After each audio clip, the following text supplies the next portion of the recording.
The Lowell girls is our topic, and prior to 1800, women didn't work as much as men. Even though they did some labor, they did it in their house, so they used cotton for their own clothing and for kids' clothing, but they never did it in factories. The causes of the change was that the demand for cotton required men to be in fields picking cotton, so the role of women in textile mills increased because they needed women to be sorting the cotton while the men were doing the other work.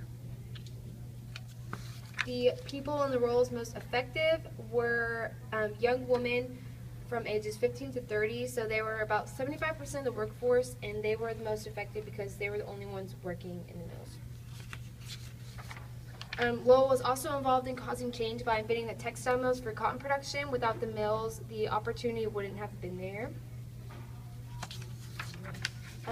Change occurred when Lowell invented the textile mills because it led to boarding homes and literary classes for young women while working. This changed basically like the dynamic of working by establishing a more friendly environment and homes for women to work in and live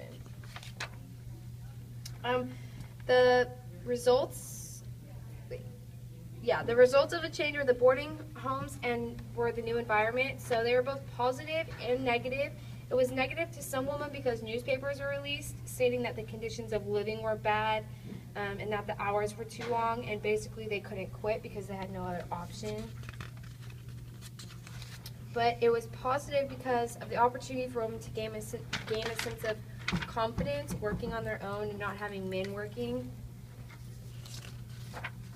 It impacted the Industrial Revolution because the production of cotton in mass quantities caused other corporations to be built and produce and be built in northern states. Geography was also affected because the mills being built in Massachusetts led to more people living in northern states for jobs, which also made New York the main manufacturing in the United States, also because they had ports to ship all the cotton out of.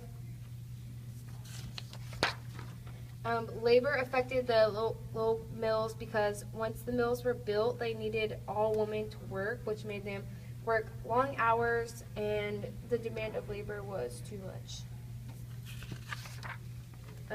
Lastly, immigration affected the Lowell girls because once they realized that the Irish immigrants moving there were cheaper to hire than the New Englanders, they hired those women instead of the ones living in the north.